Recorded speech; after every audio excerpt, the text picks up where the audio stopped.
Hello, what's up guys, what's up? This is Chris here, I'm here with Jonathan here. Oh, what is up, Vigilantes? How you guys doing today, man? What's good, Vigilantes? How you guys doing today? Let's go. I'll be back. Yo, what is up, Vigilantes? Let's get it, We got another one to do. Hello everybody, welcome to another episode of Vigilantes. Hello everyone, welcome to another episode of Vigilantes. Yo, what's up again guys? Here again. What's up, YouTube fam?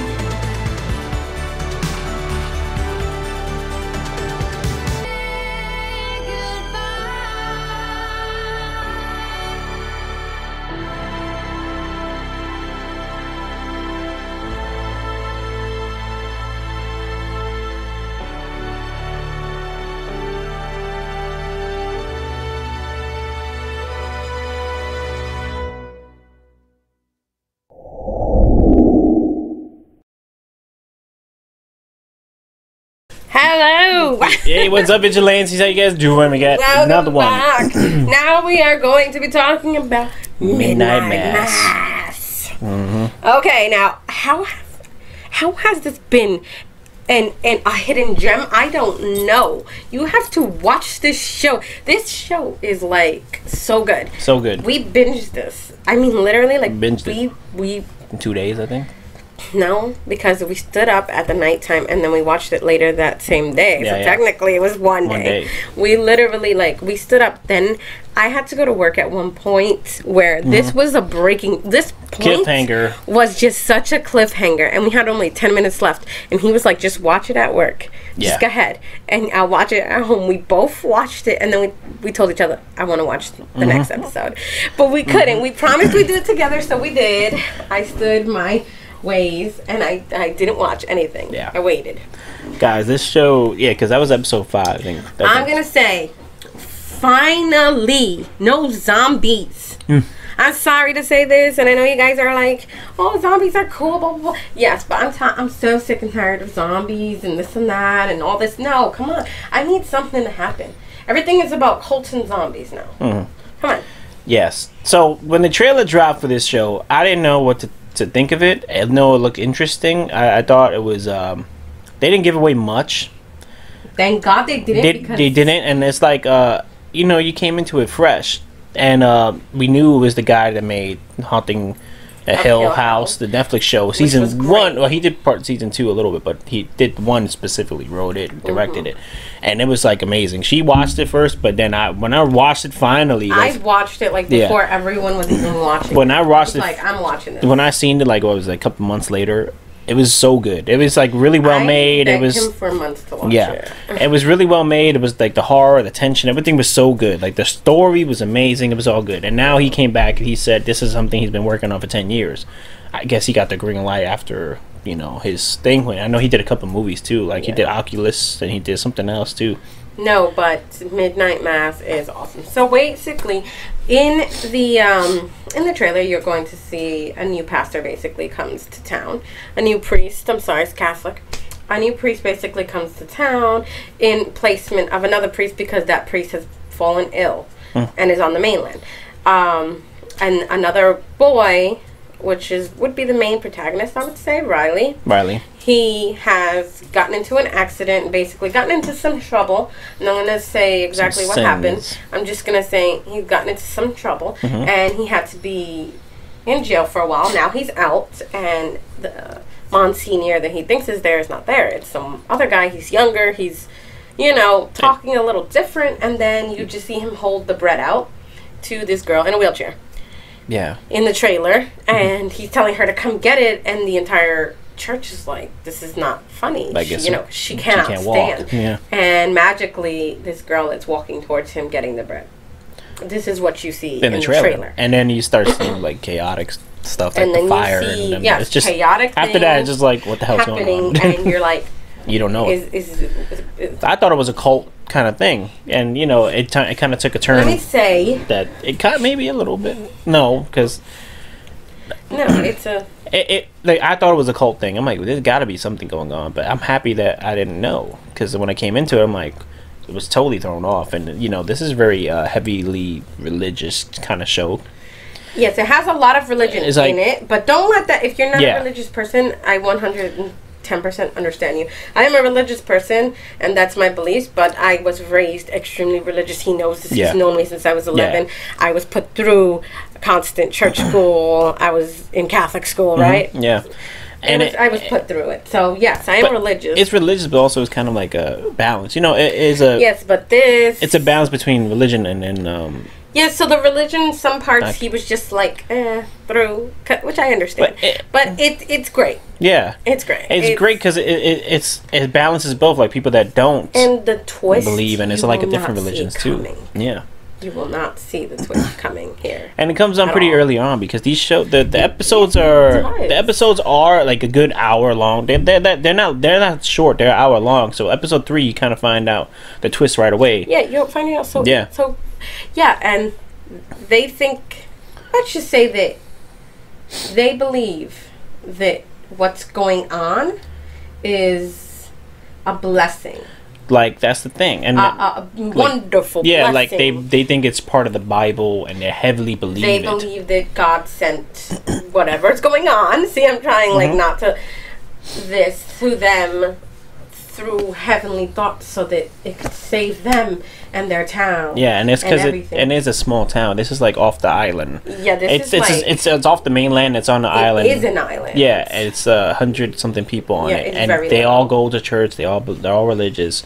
They heavily most of them. They heavily go to church and stuff like that. And they have some characters that don't, and they certain storylines there that adds up, and it's just like and you'll see certain people start acting a bit different throughout the show, and you'll be like, wait, what? Yeah. So you follow Riley most of the time, and Riley comes back home after coming out of prison or whatever he did. Yeah, and then then they like the church plays and comes and play, and you got this new pastor. Everybody's like, who's this guy and stuff like that, and then that's when they start questioning, but then also that's when all this stuff starts happening, and it unravels as you go, and the story is like perfect. It's really well written, and you have to know what it is when you see what it is that they believe is good. And it's crazy because I was just like, oh, I know what it is. And it's crazy because it's crazy because that's what this story. That's what I love about the story. It's like some people have like really believe it in religion, because sometimes make you blind in a different way. If people take it so if somebody's incorporating it that way, you know what I'm saying? If religion is taken too far, then certain events of life they believe to be things that are not true. And this shows that religion, although it can be a wonderful and graceful thing, can also be a very, very, very hard thing. Yeah, it's true, and that's what I loved about the show. Like, I loved it. Dangerous in the hands of somebody that just will take it the wrong way. I love the tug and war with the whole thing. The faith and the religion and stuff. And I love that the characters on this show. There's a lot of long monologues in here. There's a lot of long scenes where they talk, and I understand some people might be like, oh yeah, I can't hear them talk, which I get. It is so good. But there's reasons behind it, and the stuff that they say like in previous episodes that come back to it in the next episodes is weird. Episode 5 is really one of my favorites, and it's well written. That is actually the episode where I went to work. Yeah. It's well written. It was like the way he did it, the way he wrote it out, and the ending, how he the way he left it, how it was just intriguing. It was good, and then it was paced really well how he did it. I don't want to spoil anything, but he has a sense of the urgency of what's going on, but also balancing like good, and then the development of characters and bringing them to their conclusions of their arcs, which is pretty good. And I love that about this show. It's like is twistings here. There's twist there's a lot of twist in here, and it's like you never know what's gonna happen. But then like it's like also developing people that you invested in, and it's just like the way it ends up to the ending is just crazy. There's still a balance of horror elements, you know what I'm saying? Yes, there are horror elements. It's crazy. That are great because, like a little flash of light and something might be there, anything. There are horror elements in this, which I like because in the beginning, first of all, you're just like, what the heck is going on? What did I just see? Yeah. Why is she saying this? You know, it's true. And also rewatching it a second time because my mother started watching it, and I saw her watching it. I realized so many things, right? Yeah, it's crazy. That that I didn't realize before. But it's so underrated, and I think it's just so great. It's so underrated. I think this show could get like awards. This is a really. I mean, it wasn't a top 10. Mm-hmm.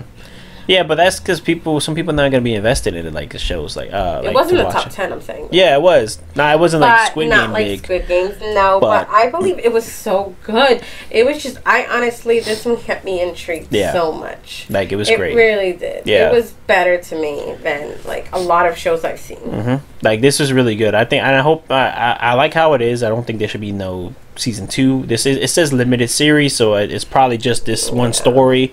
It's awesome. He should just keep on going because he has such uniqueness. Mike Flanagan, definitely with his ideas, like his ideology. Even with Oculus, he did Oculus. You said, yeah. And Oculus, I mean, this mirror that kills people. You know, it lets you see the things that you want to see. It's all different. Yeah. No, yeah, he does do great. I love Hill House. I love how that shit was written. I loved how it was. I like horror movies and horror stuff, but if it's good, I feel like you can make a really good horror movie and make it a good story too at the same time, not the cheesy stuff.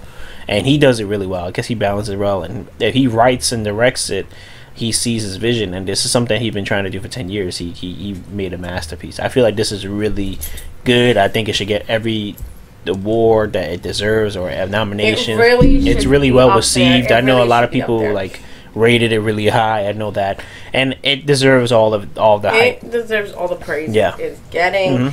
I love it, 100% love it. My best friend wanted a show her and her boyfriend to watch, so I suggested this one, and actually her and her boyfriend ended up binging it and completely finishing it. Yeah, and they loved it just as much. So good. It's so good, and it's crazy how you can write. The only person I know that can write long talking situations and people be invested in it is Quentin Tarantino. Like Quentin Tarantino. No, because he does elements where it's like a 20-minute talk scene. Like in Glorious Bastards, the opening scene is like 20 minutes, and it's like you're intrigued because you're like, oh my god, they're hiding down there. You don't want them to find them. But it's crazy how you can get intrigued in it. Like in here, there's certain talk things where it does drag on a little long, but you're into it because you kind of you're hearing them and understanding the characters. No, it's great. I'm happy I didn't go in knowing anything. I'm happy the trailer didn't give away anything, and it was just it's amazing how he worked both of those storylines with religion and whatever, you know, what's happening, and put it into like a story that fits. It's incredible. It's really good, guys. You guys really should watch this. This show, to me, I give it a 10 out of 10.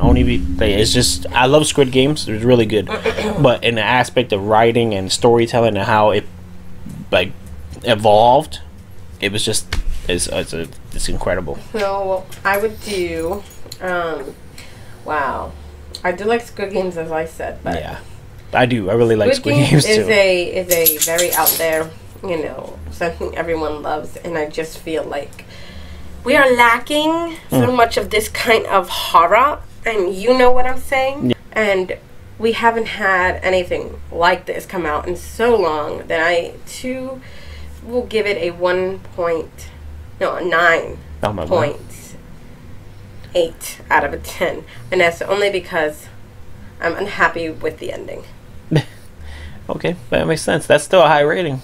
I'm going to give it a 9.8 out of 10, and that is only because of certain aspects. Yeah, that I get that. That I wanted to go differently. I'm not saying it's bad. It's a bad ending. It's not a bad ending. There's just certain aspects that I wish would have happened. But yes, I double recommend that you watch this. You will not be disappointed. Yes. Stick with it. Give it a try. Yes, just try it. And I do recommend watching it with someone. Only reason I recommend that is because I love talking about what I'm watching with someone, and so I could talk to it about him. Yeah. I can talk with it about my mother now, you know what I'm saying? And so just do it. Just give it a try. This is definitely a talked about kind of show. You got to talk about everything that happens. Yes. It's a big talk about show. Yeah. So and like, share, and subscribe to our channel, please. Become a vigilante. Thank you so much for watching. thumbs up for this video, please. Yeah, thank you so much for watching. That was our Netflix reviews, and we're gonna have more stuff coming to you guys soon. So don't forget to hit the bell, and don't forget to get notified. Sorry. Yep, just switch on notifications if you want to see videos weekly. Catch you in the next one. Bye.